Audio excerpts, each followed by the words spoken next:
Semana 9, problema 2. Sistema tegumentar, pele e anexos. Uma leve introdução. A pele recobre a superfície do corpo, sendo constituída por uma porção epitelial de origem ectodérmica, que é a epiderme, e mesodérmica, que é a derme. Abaixo e em continuidade com a derme, encontra-se a hipoderme, ou o tecido celular subcutâneo. A epiderme é constituída por um tecido, por um epitélio estratificado, pavimentoso, queratinizado. As células mais abundantes nesse epitélio são os queratinócitos. Apresenta 5 camadas: basal, camada espinhosa, granulosa, lúcida e córnea.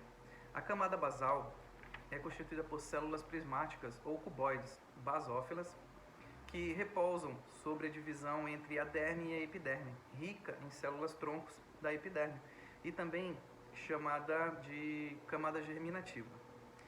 A camada espinhosa é constituída por células cuboides e ligeiramente achatadas, de núcleo central, rica em filamentos de queratina e desmossomos. Atua como importante papel de manutenção e resistência ao atrito. A camada granulosa é constituída por células poligonais, citoplasma carregado de querato e hialina, contém proteína rica em histidina fosforilada, mais proteína contendo cistina. São responsáveis pela basofilia da querato e hialina. A camada lúcida, mais evidente na pele espessa, é constituída por uma delgada camada de células achatadas, eosinófilos e translúcidas. Também apresenta numerosos filamentos de queratina. Já na camada córnea, células achatadas e sem núcleos, são células mortas. Apresenta queratina com pelo menos 6 polipeptídeos. A derme apresenta espessura variável, dependendo do local. Nos pés ou nas mãos são mais densas, mais grossas. Sua superfície externa é irregular, observando saliências, que são papilas dérmicas, que acompanham a reentrância correspondente da epiderme. É formada por 2 principais camadas, papilar e reticular. Na camada papilar, é uma camada mais delgada, constituída por tecido conjuntivo frouxo e fibrilas especiais de colágeno, que contribui para prender a derme à epiderme. Na camada reticular, ela é mais espessa, constituída por tecido conjuntivo denso. Encontramos na derme vasos sanguíneos, vasos linfáticos e algumas estruturas como folículo piloso, glândulas sebáceas e sudoríparas, dentre outras estruturas como os mecanos receptores. Nós temos os exemplos de Ruffini, Vater Pacini, Meissner e Krause, todos responsáveis pela sensibilidade cutânea. Ruffini, ele é responsável pela sensibilidade ao calor, Vater Pacini pela sensibilidade à pressão, Meissner, sensibilidade ao tato, e Krause, sensibilidade ao tato e à pressão. Temos terminações nervosas, em toda a extensão da derme, e que são responsáveis principalmente por detectar ali a dor. Falar um pouco sobre anexos da pele, pelo e unha.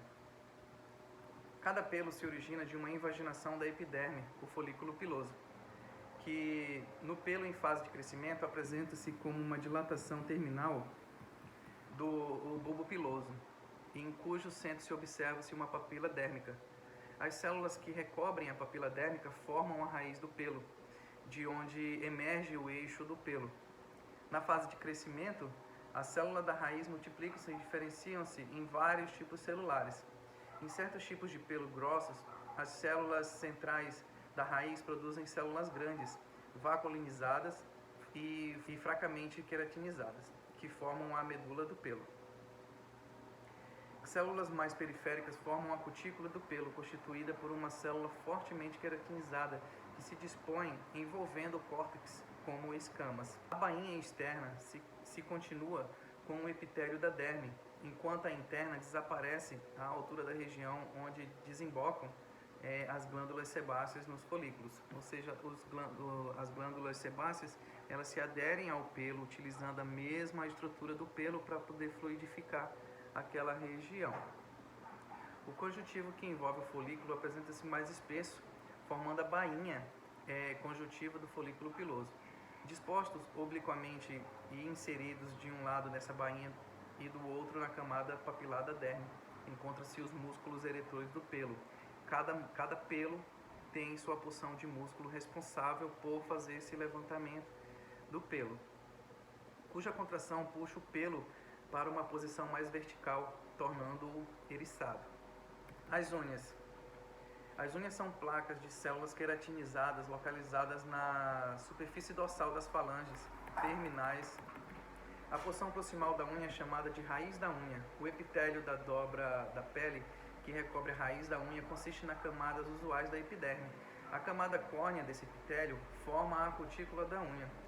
É na raiz da unha que se observa a sua formação, graças a um processo de proliferação e diferenciação das células epiteliais aí colocadas, que gradualmente se queratinizam, formando uma placa córnea. A unha é constituída essencialmente por escamas córneas compactadas, fortemente aderidas umas às outras. O processo de restauração do tecido tegumentar. O processo de cicatrização, nós temos fase. A fase inflamatória, a fase proliferativa e a manutenção ou remodelamento. Na fase inflamatória, se inicia-se imediatamente após a lesão, com a liberação de substâncias vasoconstritoras, principalmente tromboxana 2 e prostaglandina, pelas membranas celulares. O endotélio lesado e as plaquetas estimulam a cascata de coagulação. As plaquetas têm papel fundamental na cicatrização, visando a hemostasia. Essa cascata é iniciada e grânulos são liberados das plaquetas, as quais contêm fatores de crescimento de transformação beta, TGF-beta, também fatores de crescimento derivado das plaquetas, que é o PDGF, e fatores de crescimento derivado dos fibroblastos, FGF, fatores de crescimento epidérmico, EGF, prostaglandinas e tromboxanas. Neutrófilos são as primeiras células a chegar à ferida, com maior concentração 24 horas ali após a lesão. São atraídos por substâncias quimiotáxicas liberadas pelas plaquetas. Os neutrófilos aderem às plaquetas do endotélio mediante a ligação com uma selectina, que são os receptores de membrana. Os neutrófilos produzem radicais livres que auxiliam na destruição bacteriana e são gradativamente substituídos por macrófagos. Os macrófagos migram para a ferida após 48 a 96 horas da lesão, e são as principais células antes dos fibroblastos migrarem e iniciarem a replicação. Tem papel fundamental no término do desbridamento iniciado pelos neutrófilos, e sua maior contribuição é a secreção de citocinas e fatores de crescimento, além de contribuírem na angiogênese, fibroplasia e síntese da matriz extracelular, fundamentais para a transição para a fase proliferativa. Já na fase proliferativa, é constituída por 4 etapas fundamentais: a epitelização, a angiogênese, formação de tecidos de granulação e deposição de colágeno. Esta fase tem início ao redor do quarto dia após a lesão e se estende aproximadamente até o término da segunda semana. A epitelização ocorre precocemente. Se a membrana basal estiver intacta, as células epiteliais migram em direção superior e as camadas normais da epiderme são restauradas em até 3 dias. Se a membrana basal for lesada, as células epiteliais das bordas da ferida começam a proliferar na tentativa de restabelecer a barreira protetora. A angiogênese é estimulada pelo fator de necrose tumoral alfa, TNF-alfa, e é caracterizada pela migração de células endoteliais e formação de capilares, essenciais para a cicatrização adequada. A parte final da fase proliferativa é a formação de tecido de granulação. Os fibroblastos e as células endoteliais são as principais células da fase proliferativa. Os fibroblastos dos tecidos vizinhos migram para a ferida, porém precisam ser ativados para sair de seu estado de quiescência. O fator de crescimento mais importante na proliferação e ativação dos fibroblastos é o PDGF. Em seguida, é liberado TGF-beta, que estimula os fibroblastos a produzirem colágeno tipo 1 e a transformar-se em miofibroblastos, que promovem a contração da ferida. Vou falar um pouco sobre os principais fatores de crescimento envolvidos no processo da cicatrização. O fator de crescimento TNF-alfa, que tem origem ali nos monócitos e linfócitos, tem a função de proliferação de fibroblastos, quimiotaxia para neutrófilos e macrófagos. O TGF-alfa tem origem ali na matriz extracelular da ferida, da lesão. que tem a função de proliferação celular e estimula a epitelização. Já o fator de crescimento TGF-beta, que tem origem ali nas plaquetas, matriz extracelular da ferida, tem a função de mitogênico para fibroblastos e formação de tecido de granulação. O fator de crescimento PDGF, que tem origem das plaquetas, tem a função de quimiotaxia para neutrófilos, monócitos e fibroblastos, proliferação de fibroblastos e a produção da matriz extracelular. O fator de crescimento VEGF tem origem nos queratinócitos e macrófagos, que tem a função da angiogênese e a proliferação de células endoteliais. Já o fator de crescimento IL-1 tem origem ali como as células mononucleares e tem função de proliferação dos fibroblastos. É a fase de maturação ou remodelamento. A característica mais importante dessa fase é a deposição de colágeno de maneira organizada. Por isso é mais importante clinicamente. O colágeno produzido inicialmente é mais fino do que o colágeno presente na pele normal e tem origem paralela à pele. Com o tempo, o colágeno inicia como colágeno tipo 3 e é reabsorvido a um colágeno mais espesso, produzido e organizado ao longo da linha de tensão. Essa mudança se reflete ao aumento da força têncil da ferida. A reorganização da nova matriz é um processo importante da cicatrização.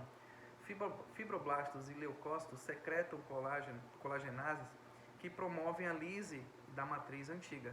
A cicatrização tem sucesso quando há um equilíbrio entre a síntese da nova matriz e a lise da matriz antiga, havendo sucesso quando a deposição é maior. Mesmo após um ano, a ferida apresentará um colágeno menos organizado do que a pele íntegra. E a força têncil jamais retornará a 100%, atingindo ali em torno de 80% após 3 meses. Falar um pouco sobre a importância do colágeno. O colágeno é a proteína mais abundante no tecido conectivo em fase de cicatrização. As várias diferenças entre sua composição química determinam a sua função biológica. Foram descritas até o presente momento, 19 isoformas de colágeno, codificadas por um único gene. O tipo de fibras colágeno do tecido conjuntivo são helicoidais, com sequências tripeptídicas repetitiva composta de glicina, X e Y, sendo que X representa prolina e Y representa hidroxiprolina. O colágeno tipo 1 é mais frequente, é sintetizado pelos fibroblastos e é mais predominante em ossos e tendões. O tipo 3 é mais comumente encontrado em tecidos moles, como vasos sanguíneos, derme e fáscia. A derme sã contém aproximadamente 80% de colágeno tipo 1 e 20% de colágeno tipo 2. A degradação do colágeno se inicia precocemente e é muito ativa durante o processo inflamatório. A sua digestão ocorre em ambiente extracelular e é mediada por colagenases específicas. São conhecidos 4 tipos de colagenase: as séricas, elastase, catepsina C e proteinase neutra. E as metaproteinases. As atividades das colagenases é controlada por citocinas liberadas principalmente por células inflamatórias, endoteliais, fibroblastos, queratinócitos. A formação da matriz extracelular pois, resultante de um balanço entre a deposição, síntese e a degradação desse colágeno. O colágeno é o principal componente da matriz extracelular dos tecidos. Ele estrutura-se de uma rede densa e dinâmica resultante de uma constante deposição e reabsorção.